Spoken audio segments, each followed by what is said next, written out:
माझं नाव मंगेश जीवन देवरे, वनवासी विद्यालय Chinchpada. Hello dear students, in today's lecture let's we revise some concepts that we have seen in the previous lecture.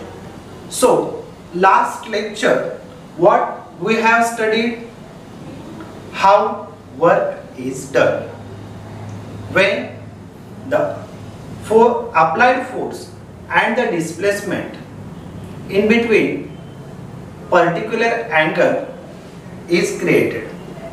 ज्यावेळेला आपण एखाद्या ऑब्जेक्टवर force apply करतो त्यावेळेला त्या ऑब्जेक्टचं एक पर्टिक्युलर डिस्प्लेसमेंट होतं.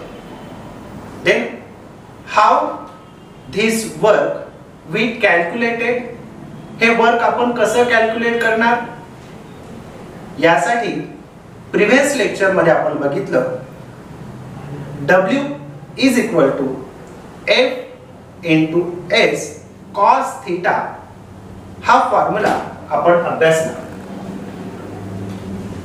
Now we see units of work. Units of work काय आहे ते आपण बघणार आहोत. Then the formula is work is equal to force into displacement. Then work is shown by W, force shown by F, and displacement shown by small s. Its W is equal to F into S. Then two types of units. First is a SI unit and second is a CGS units. Let's we see one by one. First is a SI unit. Then in SI unit the force is denoted by Newton and its small a. Displacement in meter small m. Then W is equal to F into S. Then what is the F unit is N. Then we put N. And what is the unit of S? Meter. That's why meter. Then work is calculated, or work SI unit is joule. Then joule is equal to Newton into meter. Then we see the CGS unit. Then force of the CGS unit is die, and displacement the SI unit is centimeter. And the formula of work is equal to F into S. Then put these units in this formula. Then F, the CGS units of force is dyne. Then we write dyne, and the displacement is centimeter. That's why centimeter. And the CGS unit of work is earth. That's why earth is equal to dyne into centimeter. आणि म्हणून आपण काय लिहिलं, earth बरोबर dyne into centimeter. आता आपण बघणार आहोत what is a 1 joule. 1 joule म्हणजे काय ते आपण बघूयात. त्याची डेफिनेशन आपण तयार केली. When 1 Newton force displaces on object by 1 meter, then the work done is 1 joule. 1 joule म्हणजे काय, ज्या वेळेला 1 न्यूटन एवढा फोर्स एखाद्या ऑब्जेक्टवर अप्लाय केला जाईल तेव्हा त्या ऑब्जेक्टचं 1 मीटर एवढं जर डिस्प्लेसमेंट झालं त्याला 1 जूल असं म्हणतात. अशी साधी आणि सोपी डेफिनेशन आपण तयार करू शकतो. त्याचबरोबर बघूया 1 अर्थ.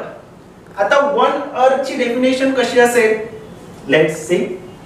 When 1 dyne force displace an object by 1 centimeter, then the work done is 1 अर्ग. आता 1 अर्ग ची डेफिनेशन काय दिली? ज्या वेळेला एक डाईन एवढा फोर्स एखाद्या ऑब्जेक्टवर अप्लाय केला नंतर त्या ऑब्जेक्टचं डिस्प्लेसमेंट किती होणार? तर 1 सेंटीमीटर एवढं त्या ऑब्जेक्टचं डिस्प्लेसमेंट जर होत असेल त्याला म्हणतात 1 अर्ग. अशा पद्धतीने आपण 1 जूल आणि 1 अर्ग या दोघांची डेफिनेशन बघितली. Now we see relationship between joule and erg. Joule आणि अर्ग या दोघांमध्ये कसा सहसंबंध आहे, कसं रिलेशन आहे ते आपण बघूयात. The formula of work is W is equal to force into displacement. मग SI unit of joule, SI unit of joule काय आहे? The force into 1 newton and displacement in 1 metre. हे आपण आताच या डेफिनेशन मध्ये बघितलेलं आहे. We know that 1 newton is equal to 10 raised to 5 dyne. या पद्धतीने वेगवेगळ्या प्रकारचे युनिट्स असतात आणि त्याच्या पर्टिक्युलर व्हॅल्यूज आहेत. तर 1 न्यूटन म्हणजे काय? तर 10 रेज टू 5 डाइन आहे. आणि 1 मीटर म्हणजे काय रे? आपल्याला ते तर माहितीच आहे, 10 रेज टू 2 सेंटीमीटर. आता 1 न्यूटन आणि 1 मीटर या ज्या व्हॅल्यूज आहेत या आपण वरच्या फॉर्म्युल्यामध्ये टाकूयात. W इज इक्वल टू 1 न्यूटनची व्हॅल्यू दिली 10 रेज टू 5 डाइन. हे आपण ही व्हॅल्यू पुट अप केली आणि 1 मीटर आहे 10 raise to 10 raise to 2 centimetre, then 10 raise to 5 dyne into 10 raise to 2 centimetre. मग या ठिकाणी काय करणार आहोत आपण? 10 रेज टू 5 आणि 10 रेज टू 2. तर 5 plus 2 is 7. That's why 10 raised to 7 dyne into centimetre. आता डाइन into सेंटीमीटर काय होतं रे? जे या फॉर्म्युल्यात आपण पाहिलं, डाइन into सेंटीमीटर म्हणजे अर्ग, आणि म्हणून आपण या ठिकाणी काय लिहिलंय? अर्ग. म्हणून W ची जी व्हॅल्यू आहे, वर्कची जी व्हॅल्यू आहे 1 joule is equal to 10 raise to 7 erg. अशा प्रकारचा फॉर्म्युला आपल्याला मिळतो आणि जूल आणि अर्ग या दोघांमधलं रिलेशन या एक्झाम्पल वरनं आपल्याला लक्षात येतं. Now we see the next topic, types of work. आता टाइप्स ऑफ वर्क म्हणजे काय? वर्कचे जे वेगवेगळे प्रकार आहेत ते आपण बघणार आहोत. In the types of work it's main 3 types. First is a positive work, second आहे negative work, आणि third आहे zero work. Let's we see one by one. First is a positive work. What is positive work? Positive work म्हणजे ज्या वेळेला आपण एखाद्या ऑब्जेक्टवर force apply केला, ज्या डायरेक्शनने ऑब्जेक्टवर फोर्स अप्लाय केलेला आहे त्याच डायरेक्शनने जेव्हा त्या ऑब्जेक्टचं डिस्प्लेसमेंट होणार. when the applied force of direction and the displacement of the direction is same. जेव्हा दोघांची डायरेक्शन, डिस्प्लेसमेंटची डायरेक्शन आणि फोर्सची डायरेक्शन ही एकाच डायरेक्शनने असेल तेव्हा झालेलं जे वर्क आहे त्याला म्हणतात पॉझिटिव्ह वर्क. मग बघा एक छोटी डायग्राम मी काढलेली आहे. ज्या डायरेक्शनने फोर्स अप्लाय केलाय त्याच डायरेक्शनने काय होत आहे? डिस्प्लेसमेंट होत आहे. अशा प्रकारचं जे वर्क असेल त्याला म्हणतात पॉझिटिव्ह वर्क. मग अप्लाइड फोर्सची डायरेक्शन आणि डिस्प्लेसमेंटची डायरेक्शन. आता याच्यामध्ये एक पर्टिक्युलर अँगल हा तयार होत असतो, परंतु पॉझिटिव्ह वर्क मध्ये कुठल्याही प्रकारचा अँगल तयार होत नाही. बघा आपण मागच्या लेक्चर मध्ये बघितलं होतं की अप्लाइड फोर्स आणि डिस्प्लेसमेंट या दोघांमध्ये पर्टिक्युलर अँगल तयार होतो, त्याला काय म्हणतो रे आपण? थीटा. Very good. मग थीटा म्हणजे काय? तर अप्लाइड फोर्स आणि डिस्प्लेसमेंट या दोघांमध्ये जो अँगल क्रिएट होईल त्याला म्हणायचं थीटा. मग आता या पॉझिटिव्ह वर्कचे कोणकोणते एक्झाम्पल्स असतील बरं? तर या पॉझिटिव्ह वर्कचे एक्झाम्पल्स ते आपण या ठिकाणी बघणार आहोत. बघा, जेव्हा एखादा fruit seller he is push the craft, तो जेव्हा ती जी काही क्राफ्ट आहे एखाद्या रस्त्यावरनं ज्या वेळेला तो फ्रुट्स घेऊन जातो त्यावेळेला काय होतं रे? त्याने अप्लाय केलेला फोर्स आणि त्या क्राफ्टचं झालेलं डिस्प्लेसमेंट हे दोघं कसे असतील? एकाच दिशेने असेल. आणि म्हणून अशा प्रकारचं जे वर्क असेल त्याला आपण म्हणणार आहोत पॉझिटिव्ह वर्क. त्याचबरोबर एखादा ऑब्जेक्टला जेव्हा मी फोर्स अप्लाय करणार, फोर्स अप्लाय केल्यानंतर मी जो फोर्स अप्लाय करतोय समोरच्या डायरेक्शनने आणि त्या ऑब्जेक्टचं डिस्प्लेसमेंट पण कुठे होतंय? समोरच्या डायरेक्शनने होतंय. अशा प्रकारचं जे वर्क आहे त्याला आपल्याला म्हणता येईल पॉझिटिव्ह वर्क. अजून एक एक्झाम्पल देता येईल. जेव्हा आपण कार चालवतो किंवा मोटरसायकल चालवतो तर ती स्टार्ट केल्यानंतर जेव्हा त्याला आपण ऍक्सिलेटर देणार तेव्हा त्या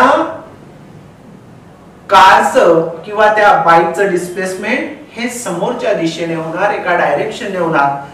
all these examples of the positive work. Now we see the next is a negative work. What is negative work?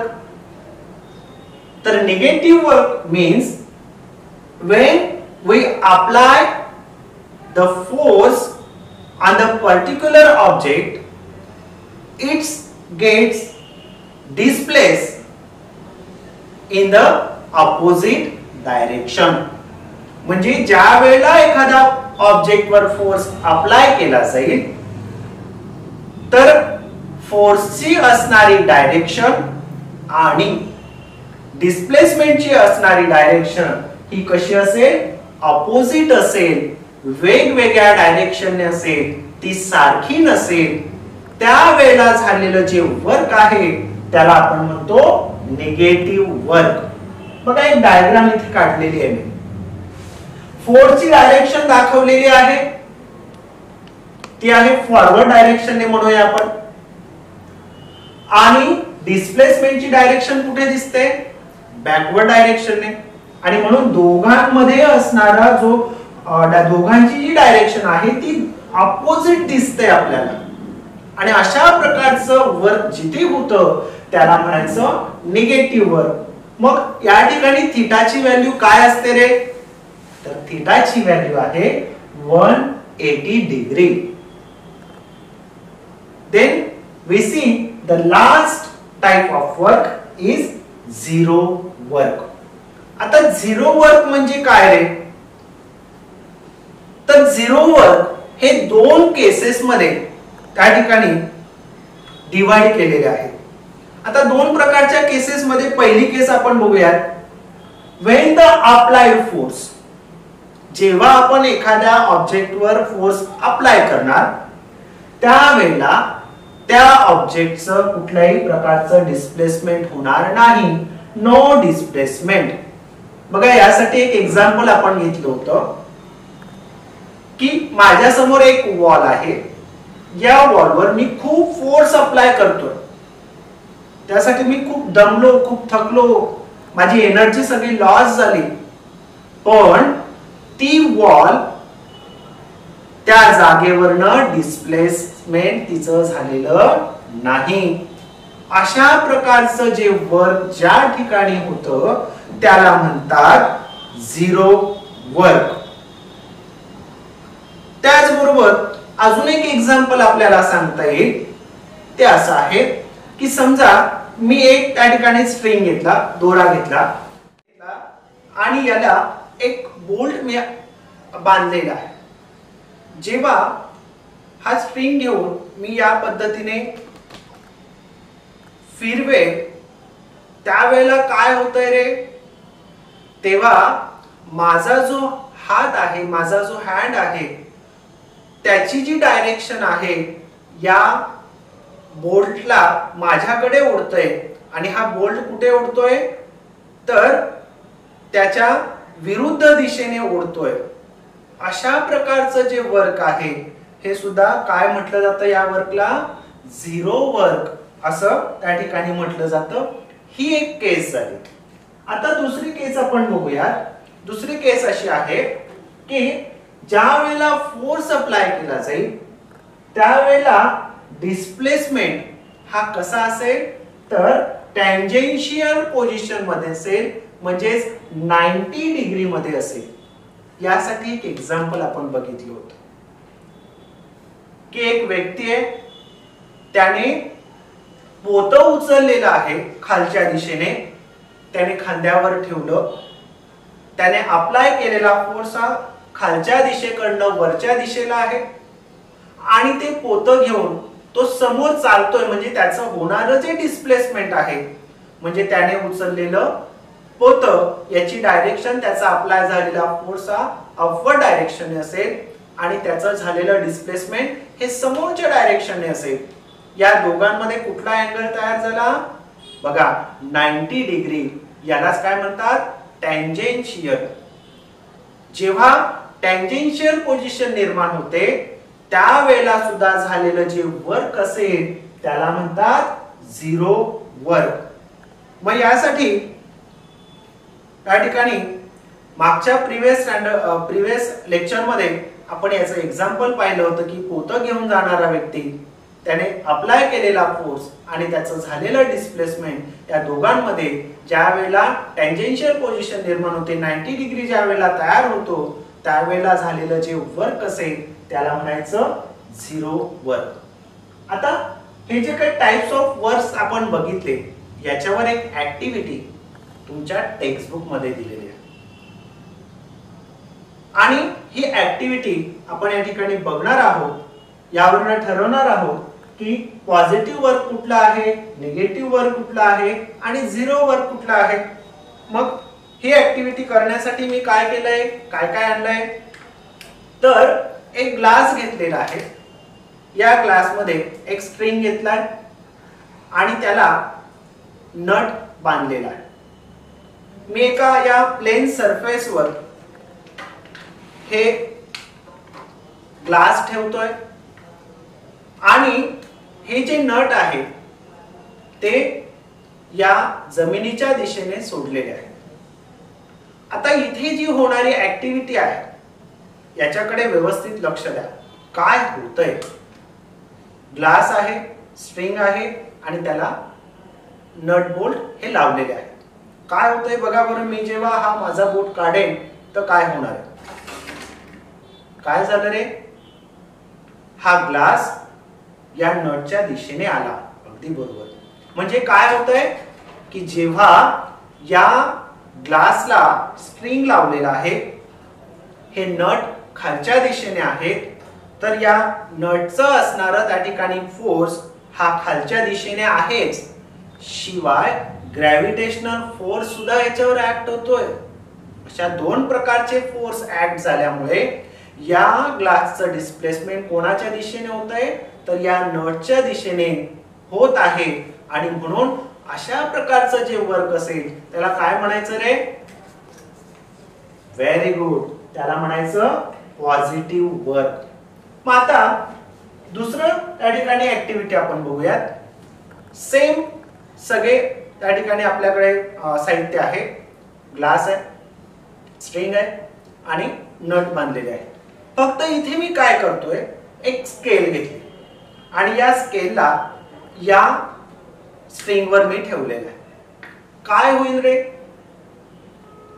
अशा वेळेला ही जी स्केल आहे या बोल्टला काय करेल, खाली जाण्यापासून थांबवण्याचा प्रयत्न करेल, त्याला अपोज करेल. म्हणजे या बोल्टचा असणारी फोर्सची डायरेक्शन ही वेगळ्या डायरेक्शनने आहे आणि ही जी स्केल आहे याला थांबवण्याचा प्रयत्न करते, याची डायरेक्शन वेगळी आहे.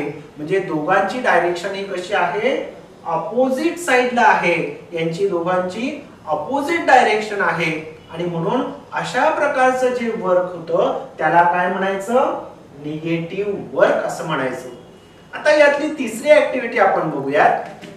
या तिसऱ्या ऍक्टिव्हिटी मध्ये सेम त्या ठिकाणी सर्व साहित्य आहे, फक्त काय केलंय आपण तर या ठिकाणी हा ग्लास मधोमध ठेवलाय, स्ट्रिंग आहे आणि दोघही बाजूला या ठिकाणी सारख्या मापाचे दोन नट्स आपण सोडलेले आहेत. आता इथे काय होतंय रे बरं बघा, तो ग्लास हलतोय का जागचा, नाही. का हलत नाहीये, कारण त्याच्या एका बाजूला जेवढं त्या ठिकाणी वेट आहे तेवढंच वेट दुसऱ्या बाजूला आहे आणि म्हणून हा ग्लास जागचा हलत नाही. म्हणजे इथे कुठल्याही प्रकारचं वर्क होत नाहीये आणि म्हणून अशा प्रकारचं जे वर्क असतं त्याला म्हणायचं झिरो वर्क. मग पॉझिटिव्ह वर्क मध्ये थीटा किती असतो तर 0 असतो. निगेटिव्ह वर्क मध्ये थीटा किती असतो रे, 180 असतो. मग झिरो वर्क मध्ये थीटा किती असेल तर झिरो वर्क मध्ये थीटा हा 90 असेल. अशा प्रकारे आपण टाइप्स ऑफ वर्क आज बघितलं. राहिलेला जो पार्ट आहे, remaining part we see in next lecture. Thank you.